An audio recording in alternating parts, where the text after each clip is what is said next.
할렐루야.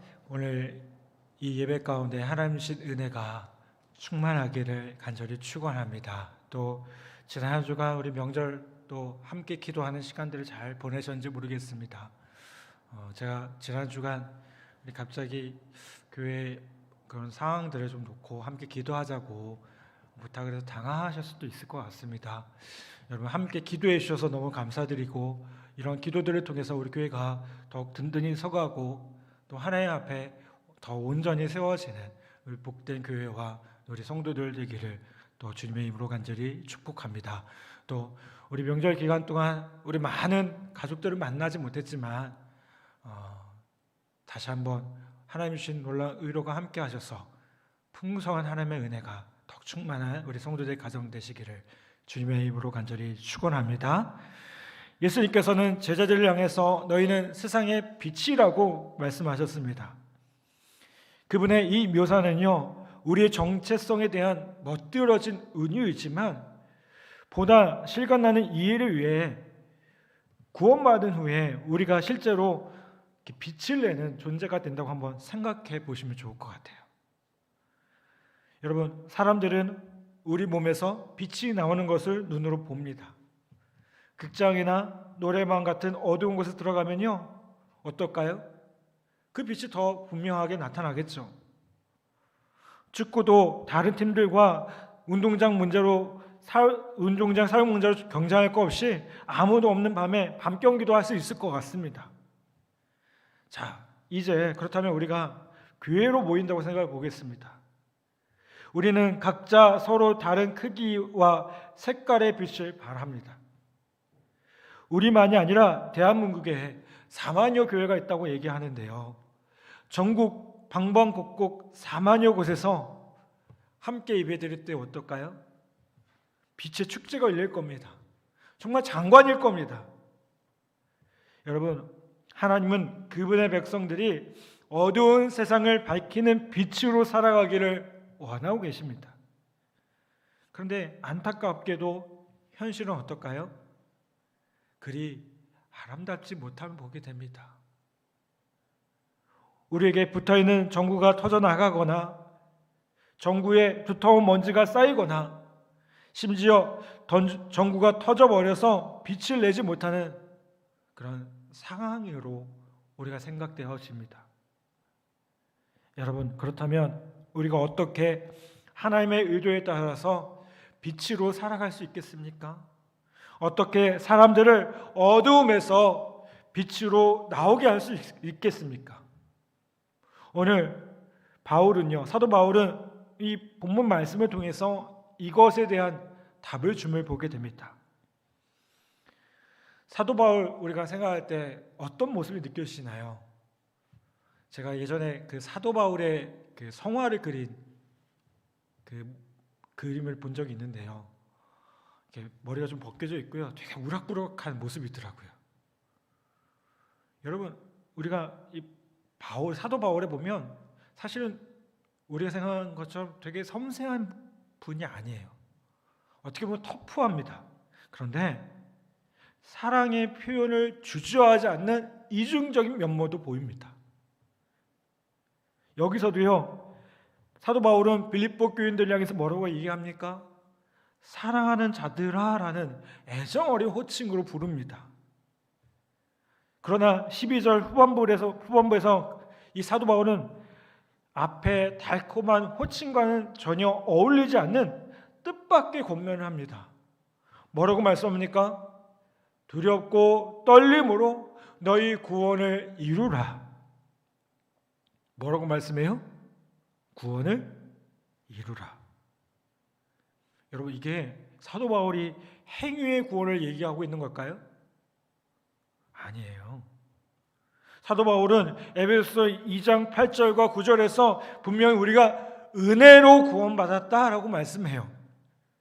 너희는 그 은혜에 의하여 믿음으로 말미암아 구원을 받았으니 이것은 너희에게서 난 것이 아니요 하나님의 선물이라. 행위에서 난 것이 아니니 이는 누구든지 자랑하지 못하게 함이니라. 아멘. 우리가 어떻게 구원받았다고요? 은혜로 구원받았어요.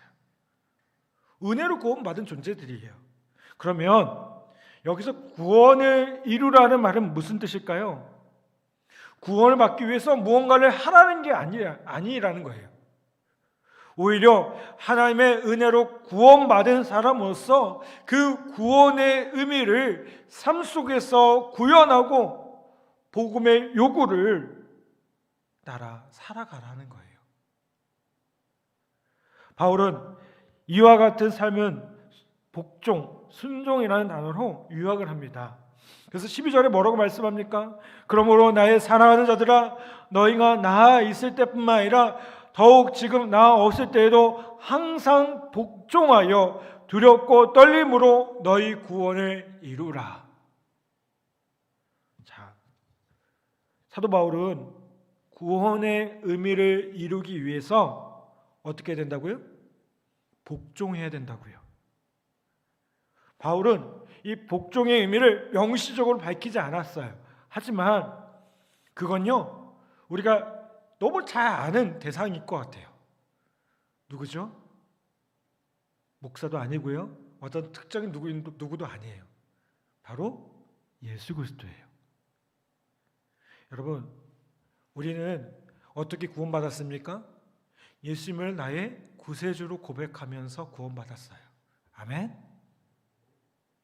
여러분, 우리가 구원받은 건요, 나의 힘과 나의 노력이 아니에요. 내가 예수 그리스도를 주로 고백할 그 고백만으로 충분했어요. 여러분, 그러면 이제 우리는 예수 그리스도 나의 주인 되심을 고백한다면 어떻게 해요?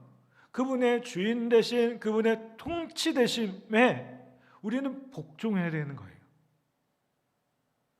오늘 제가 아침에 예배를 준비하기 위해서 집에서 이렇게 준비하고 있는데요. 우리 그 초대 목사님이신 김홍태 목사님이 아침마다, 사실 이렇게 주일날 아침마다 저한테 문자를 주세요. 주의 종 누구누구에게 뭐 이렇게 하나님의 은혜가 오늘 예배하는 과정 가운데 성도들과 뭐 교회 가운데 충만하게 원한다고 깊게 주시는데, 오늘은 특별한 내용의 문자를 주시더라고요. 뭐냐면 저에 대해서 머슴으로서 잘 섬기게 해달라고 그런 기도를 하더라고요. 근데 제가 그 문자 메시지를 딱 보는데요, 갑자기 이게 확 다가왔어요. 아, 그렇지. 내가 주님의 모습이지. 우리가 종이라고 생각하면 뭔가 있어 보이잖아요. 근데요, 모습이라고 생각해 보세요. 모습. 안 와닿으세요? 네. 저는 되게 와닿더라고요. 아, 내가 주님 모습이지. 모습이 해야 될 게 뭐예요?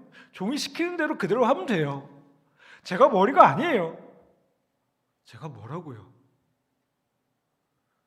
여러분, 우리가 그 주인 대신 우리는 그분의 모습이잖아요. 거기에 복종하면 되는 거예요.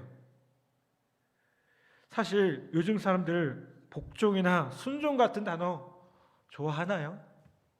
우리 자녀들한테 너 왜 나한테 복종하네? 이렇게 얘기하면 자녀들 벌써 사춘기 시작되는 자녀들은 어떻습니까? 난리 날 거예요. 아니, 우리 아빠는 왜 이렇게 꼰대야? 우리 엄마는 왜 이렇게 구세대야? 이렇게 생각할 거예요. 여러분, 우리가 복종이나 순종 이런 단어들을요, 하나의 전 근대적인 단어로 생각할 수가 있어요. 어떤 교회에서 30대의 자매들이 모여서요, 수다를 떨었답니다. 그리고 한 자매에게 이런 일이 있었답니다. 이 자매가 임신한 몸으로 직장에서 돌아와서 저녁을 열심히 차려주었더니 이 자기 남편이 된장찌개에 두부를 넣지 않았다고 불평을 했다는 거예요. 그 말을 같이 듣던 다른 자매가 이렇게 얘기합니다. 밥상을 확 엎어야지 그걸 그냥 놔두었어? 이렇게 말했대요. 같은 여자의 입장에서 아마 의분이 일었던 모양인데, 여러분, 그렇다 하더라도 좀 심하지 않는가요? 밥상 엎을 필요는 없잖아요. 저도 그래서 집에서 반찬 투정 안 해요. 제가 해먹죠. 여러분, 무슨 말이에요? 우리 안에 다 이 반항아적인 피가 흘러요. 여러분, 우리는 다 죄인 아니겠습니까? 이 죄인이란 말이 뭐예요? 그 안에 반항하고 싶은 마음들이 있다는 거예요. 여러분, 이건 예수님에 대한 우리의 태도에도 동일하게 나타납니다. 뭐라고요? 뭘 그렇게 순종해야 됩니까?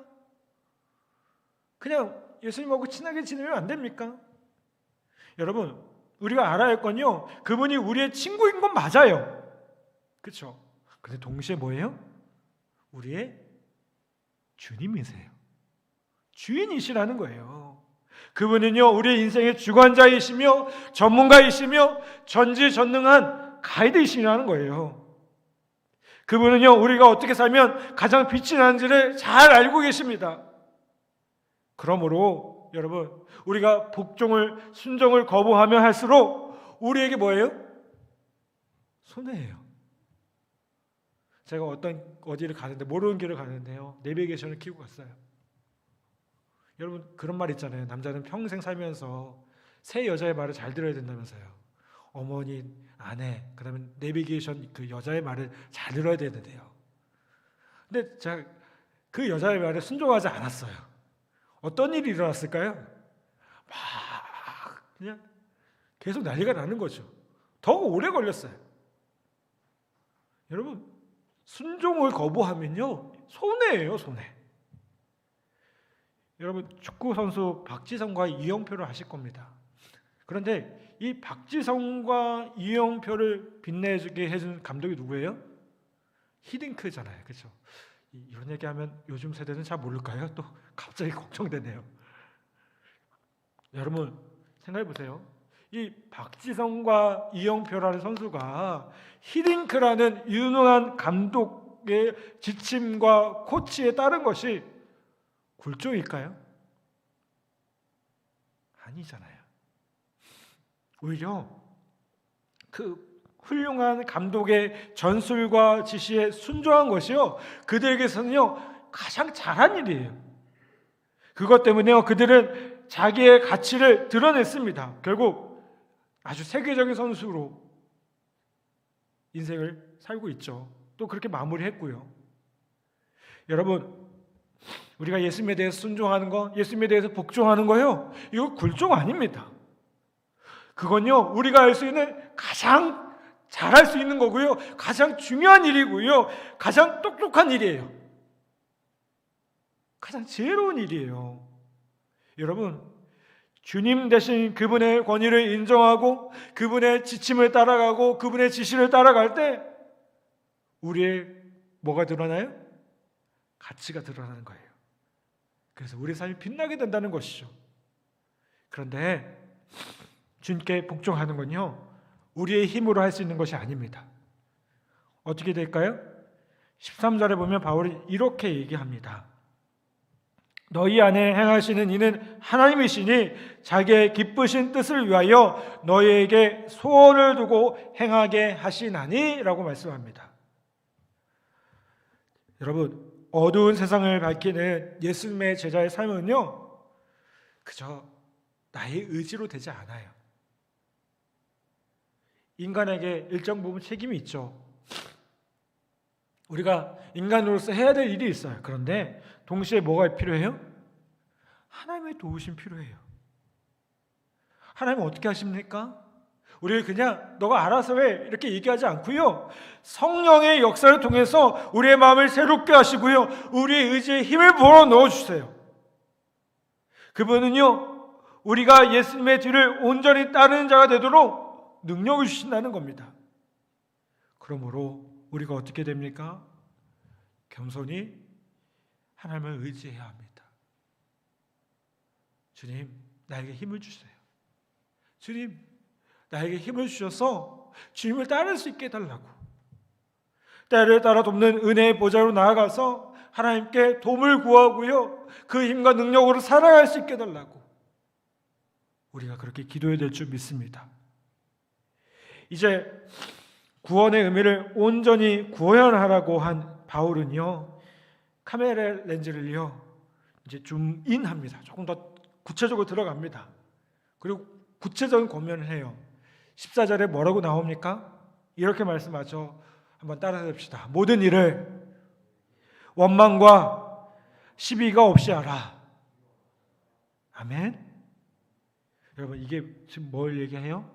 사도 바울이요, 사실 이 얘기를 비슷한 얘기를 했어요. 어디서 했냐면 빌립보서 2장 2절부터 4절까지 말씀을 했어요. 거기에 권면을 요약한 거예요. 모든 일을 원망과 시비가 없이 하라. 서로 싸우지 말고 하나됨을 유지하면서 서로 배려하고 돌보라는 거예요. 제가 예전에 이제 요즘에 교회에서 식사 봉사를 못 하니까 여기 우리 국방대 교회는 어떤지 모르겠어요. 제가 다른 교회에 있어 보니까요. 그런 식사 봉사를 하면서 그런 모습들이 보이더라고요. 뭐냐면 식사 준비를 여전도에서 대부분 하잖아요. 구역별로. 그런데 준비하는 일부 과정과 또 끝나고 나서 설거지를 할 때요. 그 구역의 남자 집사님들, 남자 안수사님, 심지어 장로님까지 도와주시는 거예요. 이게 사실 별거 아니라고 생각될 수 있지만 또 가부장적인 그 입장에서 보면 이거는 남자가 어떻게 그렇게 생각할 수 있지만 여러분 성경적인 모습에서는요 아름다운 모습이라고 생각이 돼요. 왜요? 같이 서로 배려하는 거잖아요. 우리가 한 공동체로서. 그렇다고 이게 남자분들 오늘부터 설거지만 하라는 얘기는 아니에요. 오해하시면 안 되고요. 서로 좀 배려하라는 거예요.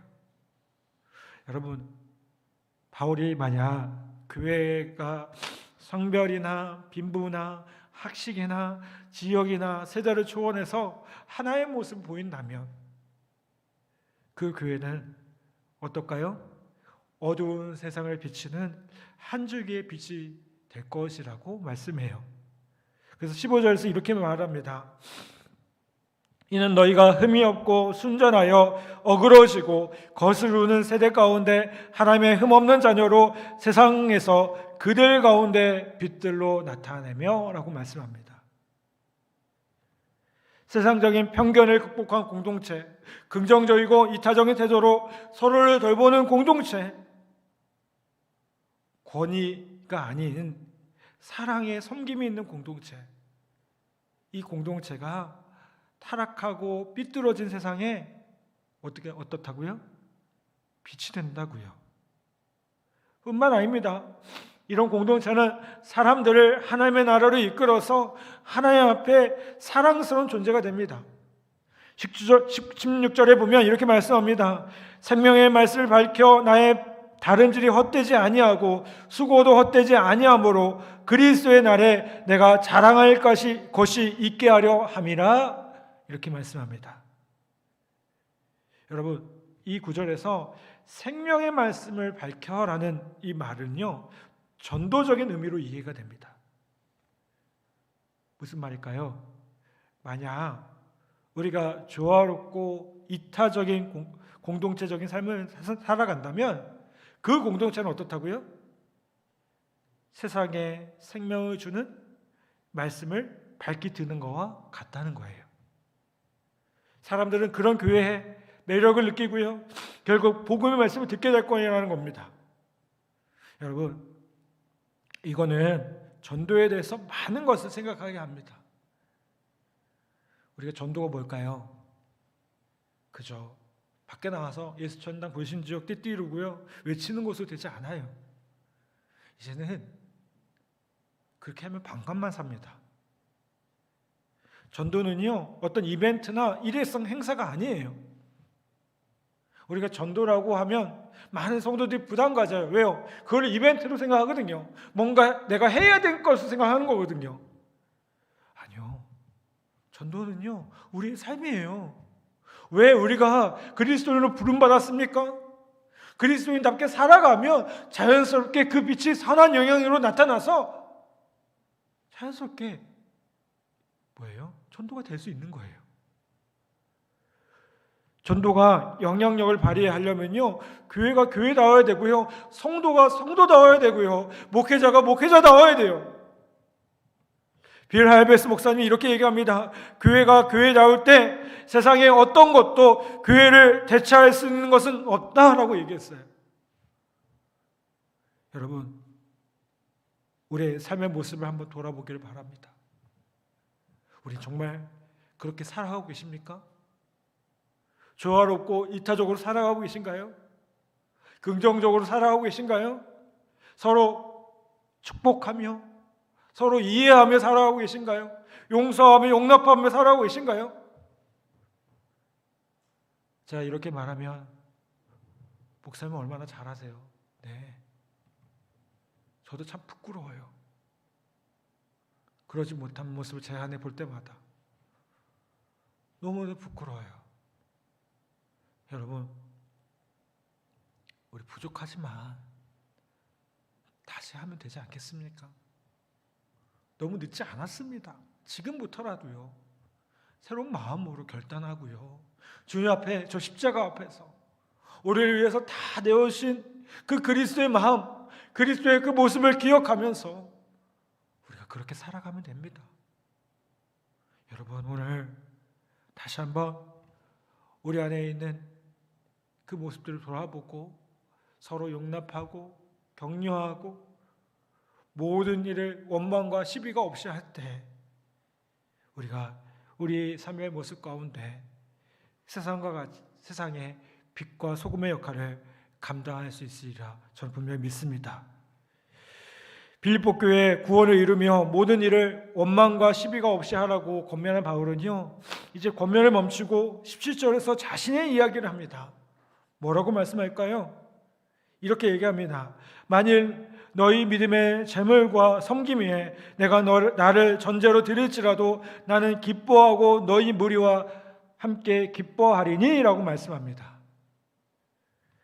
지금 사도 바울은요, 구약의 희생제사를 가지고 와서 설명을 합니다.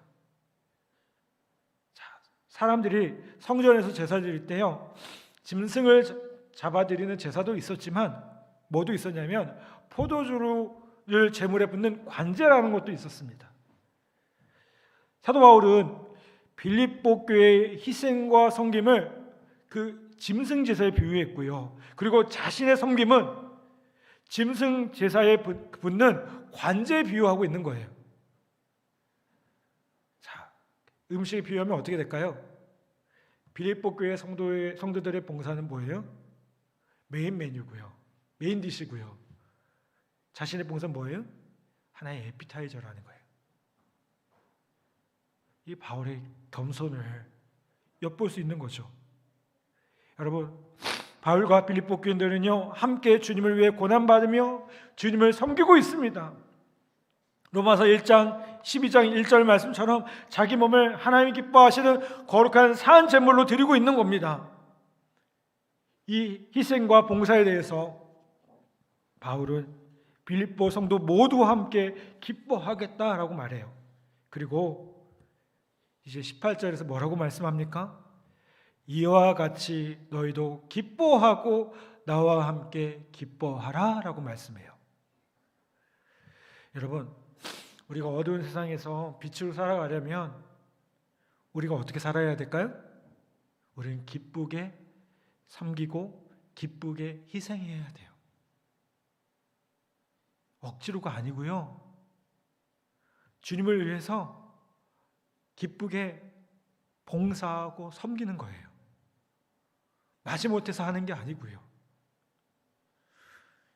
연예인들이나 유명인들이 부적절한 처신을 했을 때 법원 등에서 뭐 어떻게 합니까? 사회봉사 명령을 내려요. 이 연예인들은 고아원에 가거나 양로원에 가서 빨래를 하거나 목욕을 시킵니다. 여러분, 그런 모습 보고서 사람들이 감명을 받나요? 안 받아요. 왜요? 그들은요, 자원하지 않고요, 그 일을 기쁘게 하는 게 아니기 때문에 그래요. 진실성이 없다는 게 아니에요. 물론 그 안에 진실성이 있겠죠. 다시 한번 마음을 새롭게 하는 마음으로 그렇게 하겠죠. 그런데 그들은 결국 뭐 하는 거예요? 잘못에 대한 벌로 그 일을 하는 거예요. 그래서 정해진 시간이 끝나면 거기 다시 가지 않죠. 여러분, 우리가 주님을 섬길 때 이 사회봉사 명령을 받은 사람들처럼 하는 분들 계셔요. 죄송하지만 여러분, 우리가 어떻게 섬겨야 됩니까? 기쁨으로 섬겨야 돼요. 기쁨으로 희생해야 돼요. 주님을 섬기는 일이요, 당연히 희생이 따르죠. 우리의 노력과 수고가 따릅니다. 여러분, 우리 교회도 교회를 섬기기 위해서 정말 많은 이들이 수고하고 계셔요. 제가 보니까요, 찬양단, 주일학교 교사, 예배를 섬기는 그 예배를 관리하는 그 모습들, 지금은 안 하고 있지만 카페 운영과 주방 봉사 등 여러 가지 다양한 모습 참 많이 수고해요. 여러분, 그 일이 당장 보상이 주어집니까? 내가 그 일을 했다고 해서 내게 뭔가 대가가 있나요? 아니요. 대가 없어요. 교회는 뭔가 대가를 위해서 한다고 하면 그거 잘못된 거예요. 여러분, 그저 섬기면 됩니다. 티가 안 나더라도, 빛이 안 나더라도. 왜요? 누가, 사람들은 몰라줄지언정 하나님은 아시잖아요. 하나님은 아시잖아요. 여러분, 그거 하나님께 드려지는 향기로운 제사와 같아요. 17절에 보면 믿음이라는 단어가 나옵니다. 빌립보 교인들의 희생과 섬김과 봉사는요, 어디서부터 시작됐을까요? 믿음에서부터 시작됐어요.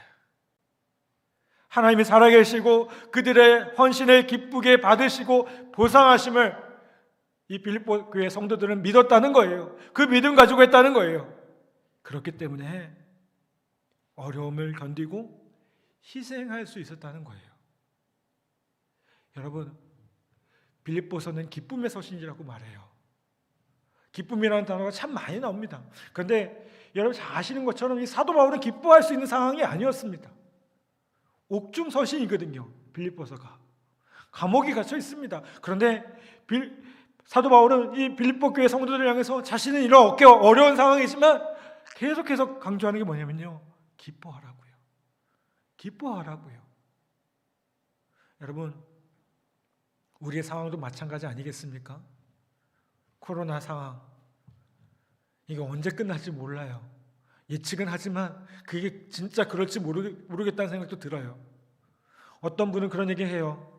이 코로나 상황이 그냥 끝나지 않고 1, 2년 내에 끝나지 않고 앞으로 아마 우리의 인생에서 계속 될 것이다.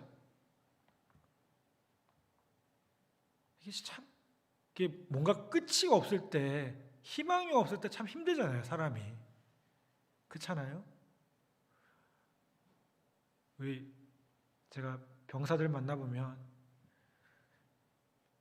병사들에게 희망이 뭐냐라고 물어보면 한 가지로 대답을 해요. 저녁만이 희망입니다. 휴가만이 희망입니다. 근데 정말 그래요. 부대에서 그렇게 문제 일으키던 병사들이요, 휴가를 앞두고요, 저녁을 앞두고 문제 안 일으키더라고요. 근데 여러분 생각해 보세요. 이게 뭔가 끝이 없다고 생각하면 참 힘들잖아요. 그런데 끝이 없다고 생각할지 모르겠지만 우리에겐 분명히 끝이 있어요. 언제요? 주님 다시 만날 때. 우리가 언제 주님 앞에 설 거 아니겠습니까? 아멘? 그 만날 때 여러분, 그때 우리는 칭찬받을 거예요. 우리의 수고 헌신을 통해서. 중세시대 그 성인들에 대한 그림을 보면요, 머리에 어떻게 나와 있습니까? 이렇게 뒤에 후광이 이렇게 있는 그림들이 있어요. 저는 이게 처음에 이게 참 미신 같아서 별로 그렇게 마음에 안 들더라고요. 근데 생각해 보니까 그럴 수도 있겠다라는 생각도 들어요. 왜요? 한 사람 한 사람이 그리스도 안에서 살아가며 그렇게 빛이 나는 거예요. 우리 가정에서도 그렇고요. 오늘 예배하는 분들 서로 한번 바라보십시오. 옆에 분들 한번 보세요. 어떤가요? 옆에 분들 빛이 나는 것 같으세요? 제가 이렇게 설교 주일날 예배할 때 머리를 좀 넘기고 오거든요. 제 아내가 자꾸 그런 얘기해요. 머리 이마도 넓은데 왜 이렇게 넘기냐고. 자꾸 그 빛이 난다고 거기서. 얼마나 이거라도 빛이 나니까 얼마나 좋습니까? 여러분, 우리 다 뭐예요? 세상의 빛이에요. 아멘? 우리 바울의 표현대로 어그러지고 거스른 세대 가운데 빛으로 나타나야 됩니다. 그러기 위해 예수 그리스도의 다스림에 복종하기 바랍니다.